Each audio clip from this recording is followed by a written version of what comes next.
تو اس کے اوپر کچھ آپ نے روشنی ڈالی ہے. کچھ یہ ہے کہ ہماری نیند آنا ضروری کیوں ہے یا نیند کتنی ضروری ہے. جو ہمارا ینگ ہے, ایڈلٹ ہے, مطلب 20+ میں ہے, اس کو 7 سے 9 گھنٹے نیند ضروری ہے. گرمیوں میں ایک مسئلہ یہ ہوتا ہے کہ راتیں چھوٹی ہو جاتی ہیں, اور دوسرا ہمارا سب سے بڑا ایشو ہے یہ ہماری اسکرین کا, کہ ہم رات تک ہم اپنا اسکرین ٹائم بہت بڑھ چکا ہے. اسکرین ٹائم بہت بڑھ چکا ہے, اور اسپیشلی جب ہم رات کو لیٹتے ہیں تو پھر ہم اسکرولنگ کرنے کے بعد, سب دیکھنے کے بعد پھر سوتے ہیں. اسکرولنگ اور ڈفرینٹ ریلز اور یہ ساری چیزیں دیکھنے کے بعد پھر وہ اب کافی دیر اس میں انٹرسٹ لیتے رہتے ہیں. تو وہ کچھ لوگوں کو فن میں انٹرسٹ ہوتا ہے, کچھ کو نیوز میں, اسپورٹس میں, کوکنگ میں, جس بھی چیز بھی کسی کا انٹرسٹ ہوتا ہے وہ لیٹ نائٹ تک اس کو دیکھتا رہتا ہے, اور اس کو اندازہ ہی نہیں ہوتا کہ کب رات کے 12-1 بجے. تو ہمارے باڈی کے اندر نا ایک سائیکل ہوتا ہے, اس کو ہم انگلش میں بولتے ہیں سرکیڈین ردم. وہ باڈی کو جو ایکسٹرنل انوائرمنٹ ہوتا ہے انٹرنل کے ساتھ کولیبوریٹ کر رہا ہوتا ہے کہ اب رات کا ٹائم ہو رہا ہے, اب دن کا ٹائم ہو رہا ہے. ہماری باڈی کے اندر ہارمونز کی پروڈکشنز کا بھی ٹائم ہوتا ہے. کچھ ہارمونز جو ہیں وہ رات کے ٹائم پروڈیوس ہوتے ہیں, کچھ دن کے ٹائم پروڈیوس ہوتے ہیں. تو وہ جب رات کو جو آپ کا میلاٹونن پروڈیوس ہوا ہے, جس نے آپ کو ڈیپ سلیپ دینی ہے, اور سلیپ دینے کے بعد اس کے بہت سارے کام ہیں. اس نے آپ کی میموریز جو سارا دن کی ہیں ان کو آرگنائز کرنا ہے, آپ کی میموری ایڈجسٹ کرنی ہے. اس کے علاوہ اس نے آپ کی برین کے جو ٹیشو ہیں ان کو ریپیئر کرنا ہے, اور پھر آپ کی پوری باڈی کو ریفریش کرنا ہے تاکہ آپ دوبارہ تیار ہو سکیں اگلے دن کے لیے. لیکن جب آپ وہ دیر تک جاگتے رہتے ہیں تو آپ کا ہارمونز لیول جو ہے وہ ویسٹ ہوتا رہتا ہے. تو پھر آپ لیٹس ہوتے ہیں, تو اس کی وجہ سے آپ کی باڈی جو ہے وہ ریفریش نہیں ہوتی. اور سب سے بڑی بات یہ ہے کہ اگر آپ نے یہ دیکھنا ہے کہ آپ کو نیند آئی ہے کہ نہیں آئی, تو آپ یہ دیکھیں کہ آپ صبح اٹھتے ہی بھوکے محسوس ہو رہے ہیں کہ نہیں. اس کا کام یہ بھی ہوتا ہے کہ ساری رات میں آپ کا معدہ خالی کرنا, آپ کو جو کچھ کھایا پیا تھا وہ ڈائجسٹ کروانا, اور صبح دوبارہ آپ اٹھیں تو آپ کو شدید قسم کی بھوک محسوس ہو رہی ہو. اس کا مطلب یہ ہے کہ آپ نے جو رات نیند لی ہے وہ گہری لی ہے, اور اب آپ تیار ہیں. اب آپ یہ دیکھیں کہ ہمارے گھروں میں کئی لوگ جو آفس گوئنگ ہیں یا اسکول گوئنگ بچے ہیں, وہ صبح ناشتہ کیوں نہیں کرتے ہیں. بالکل نوزیا سا فیل ہوتا ہے انہیں, نوزیا سا فیل ہوتا ہے, کیونکہ رات کو جو میلاٹونن تھا وہ ہم نے لوز کر لیا ٹی وی دیکھتے ہوئے یا موبائل دیکھتے ہوئے. تو اب وہ رات کو ڈائجیشن ہی پراپر نہیں ہوئی.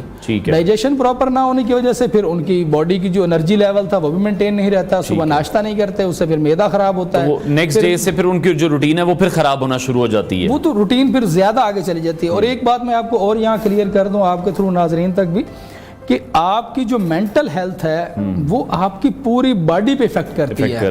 صرف آپ یہ نہ دیکھیں کہ آنکھوں کے غیر دلکا پڑ گیا تو یہ مسئلہ, یہ تو ایک انڈیکیشن دیتی ہے ہمیں نیچر کہ آپ کسی بیماری کی طرف جا رہے ہیں. یہ ایک انڈیکیشن ہے. اس سے پیچھے جو بیک گراؤنڈ ایشوز چل رہے ہوتے ہیں, ایون اگر آپ کا نیند پوری نہیں ہوتی تو آپ کسی بڑی کرونک ڈیزیز میں مبتلا ہو سکتے ہیں. آپ برین ٹیومرز تک جا سکتے ہیں, آپ بہت بڑی جو ہے وہ میڈیکل کنڈیشنز میں سفر کر سکتے ہیں. اچھا ڈاکٹر صاحب, آج لوگوں کو سٹریس بھی بہت زیادہ ہے. جیسے اگر ہم جاب سیکٹر کے لوگوں کی بات کریں, بہت سی ایسی جابز ہیں جو ان پر بہت زیادہ ذمہ داریاں ہیں مالکان کی طرف سے بھی ہیں, تو وہ اگلے دن کا وہ پلان کرتے کرتے رات کو ان کے ذہن میں وہی خیالات چل رہے ہوتے ہیں جو ان کی نیند کو بھی ڈسٹرب کرتے ہیں.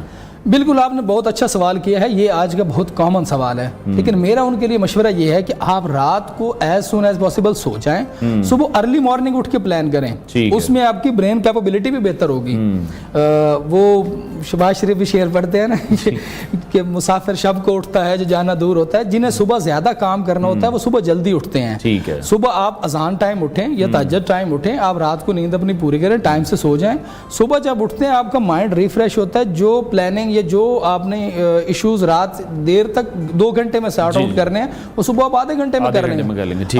ڈیورنگ اسٹوڈنٹ لائف بھی اسٹوڈنٹس کو یہ تاکید کی جاتی ہے کہ اگر آپ اچھا پڑھنا چاہ رہے ہیں, آپ زیادہ اچھی ریڈنگ کرنا چاہ رہے ہیں, تو آپ صبح ارلی مارننگ اٹھیں.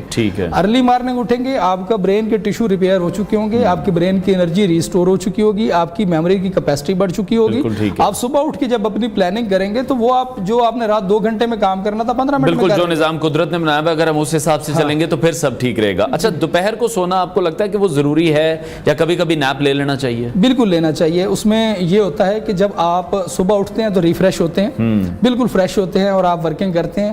پھر یہ جو ہمارا ٹائم ہوتا ہے دوپہر 2-1-2 بجے تک, جب ہم 5-4 گھنٹے 6 گھنٹے کام کر لیتے ہیں تو باڈی کو دوبارہ ریفریش ہونے کی ضرورت ہوتی ہے. تو اس میں نیپ لینا جو ہے وہ بڑا اچھا ہوتا ہے. آپ چاہے 15 منٹ کے لیے بھی لیتے ہیں تو دوبارہ سے ایک دفعہ ریفریش ہو جاتے ہیں, اور پھر باقی جو ڈے بچ جاتا ہے اس کی ورکنگ کے لیے آپ ریڈی. ان لوگوں کے لیے بھی تھوڑا سا گائیڈ کر دیں جو کہ بہت زیادہ ٹریول کرتے ہیں, اور پھر ان کو وہ ایک جو time difference, time zone change ہے, کبھی کسی ملک میں جا رہے ہیں کبھی کسی ملک میں جا رہے ہیں, وہ اپنا سلیپنگ سائیکل جو ہے وہ کس طرح سے مینٹین کریں؟